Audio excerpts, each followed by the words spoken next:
The movie begins with Lana, a 40-year-old woman who teaches at a local high school. She lives with her husband and young daughter. One night, when she's lying in bed with her husband and daughter, the husband tries to touch her back. However, she quickly moves his hand away. Soon after, she lets her daughter play with her. The next morning, Lana takes a surprise test in her class. After giving the students some instructions, she asks all of them to perform as best as they can. Every student starts to write on their quiz papers, except for one. A new student named Benny doesn't write anything on his paper. Instead, he keeps staring at Lana with an infatuated look. Lana notices Benny looking at her, but she doesn't say anything. She keeps focusing on her work. Later, she goes to pick up her daughter from the preschool area. When she makes it to the car, she notices Benny playing with his dog and stares at him for a while. The next day at school, one student is giving a presentation in Lana's class. She's listening to him attentively, but the whole class gets disturbed when two girls start giggling at the back.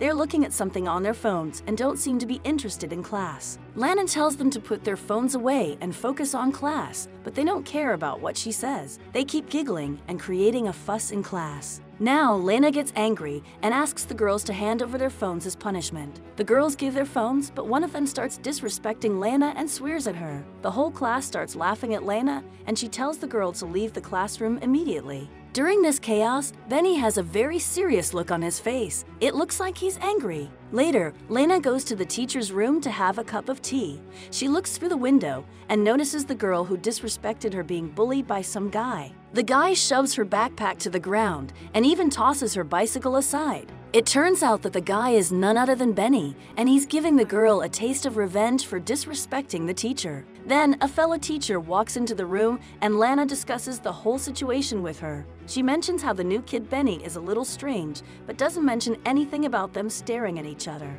Later, Lana asks Benny to come see her privately. As expected, the sexual tension between them rises as soon as they enter a closed room together. Lana tries to play it cool by asking Benny if he's enjoying his new school, but he responds coldly by asking her what she wants from him. She explains that she's just concerned about his performance in school and that she saw him bullying another student. But as she tries to talk to him, she mistakenly puts her hand on Benny's leg. This makes him smile because he thinks she's interested in him. Lana quickly covers it up by asking if he expects anything from her, but Benny laughs and says she can't help him. Then he gives her a smirk and asks if they're done for the day, and Lana says yes before leaving the room. Later that night, Lana is checking her students' exams at home when she notices that Benny's marks are low compared to everyone else. This troubles her because she wants to make him perform better. The next day, Lana teaches her class as usual. She's just about to leave when she notices Benny's bag on the floor. She picks it up and opens it.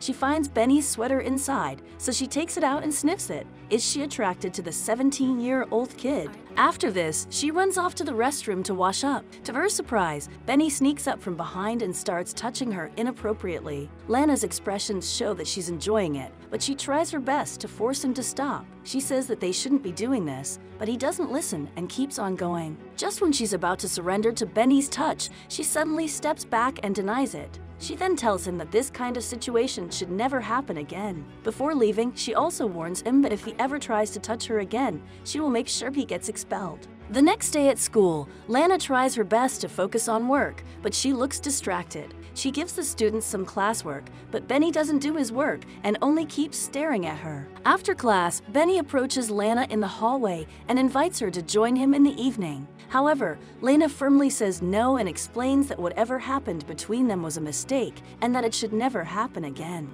She walks out to the parking lot where she finds her car completely thrashed. The door is cracked and the side mirrors are broken. She looks around to find the perpetrator, but nobody is around. At this point, she thinks that Benny might be taking revenge because she rejected him. Later, Lana picks up her daughter from school and notices a group of young boys. She thinks one of them is Benny because he's wearing a black hoodie, but she's only fantasizing. When she gets home that day, she starts working in the garden to distract herself. Her husband comes and asks about what happened to the car, but Lana quickly makes up a story about driving too close to a street lamp. Her husband is suspicious and says that he doubts whether a lamppost could cause such cracks, but she claims that they did. After this cold interaction, her husband simply walks away. The next day, Lana gives another assignment to her students in class. This time, they're supposed to write a cover letter explaining why they are qualified for an internship. When Lana asks if anyone has any questions, Benny raises his hand. He smirks and asks if it's important to go to such an extent just to get a job. He keeps making double-meaning jokes, and the entire class bursts out laughing. Lana gets very angry, grabs his bag,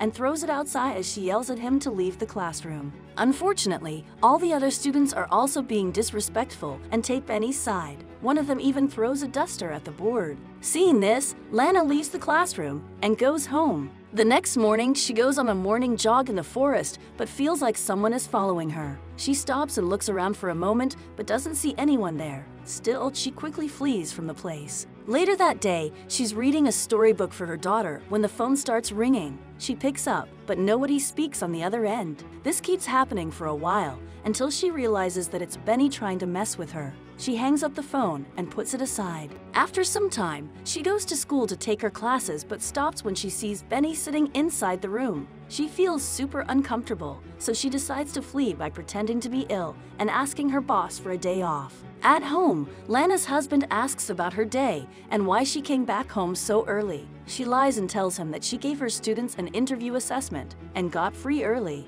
The next morning, after dropping her daughter off at school, she pulls over at the riverside. She takes a few moments to herself to think about whatever is happening. Then she decides to go to the museum to clear her head. As she's walking around and enjoying the art pieces, she suddenly notices Benny. It turns out that he's been following her around everywhere. Lana panics and tries to run from the area. She walks down the stairs, but Benny keeps following her. Then she manages to make it inside the elevator, but just when the doors are about to close, Benny enters as well. Now the two of them are trapped inside the lift together. Benny asks her to come back to class, but she doesn't say anything. Then he starts caressing her face and slowly touching her everywhere. Lana is attracted to him as well because she doesn't stop him from touching her. She tries to grab his face and kiss him, but he stops her. Then he keeps kissing her neck and playing with her in the elevator. When Lana gets home that day, she tells her husband about a nightmare she had. She says that while her husband and daughter were on the beach,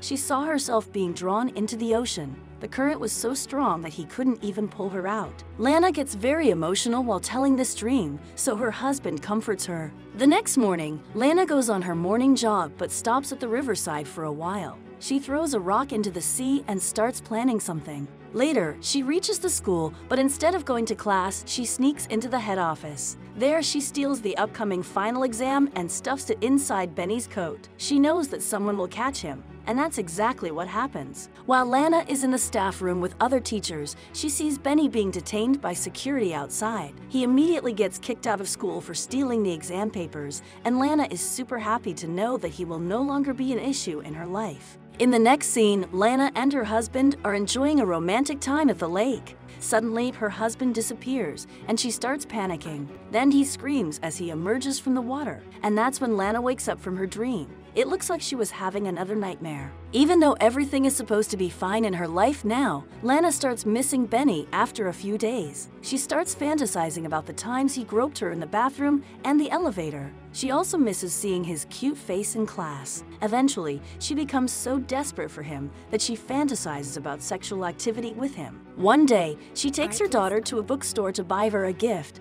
However, just when she's leaving, she notices that her daughter has disappeared somewhere. She tries to look for her, but the little girl is nowhere to be found. She informs the store owners and the police immediately. Then, while going through the security camera footage, she notices Benny leaving with her daughter. Before she can talk to the cops about him, she gets a call from her husband saying that he's found their daughter. She apologizes to the cops for making a fuss and goes back home to her family. Later, Lana wakes up in the middle of the night because she hears loud, repeated knocking on the front door. Her husband is asleep, so she goes and reaches for the door slowly. She's scared to see Benny on the other side, but to her relief, it's just a storm. Lana keeps having sexual fantasies about Benny all the time, and she's unable to focus on anything else. Even when she's working in the kitchen, she's too caught up in her thoughts about Benny until their husband shouts her name from behind. After all this, Lana drives straight to Benny's house and patiently waits for him outside. After some time, he shows up on his scooter and rides away.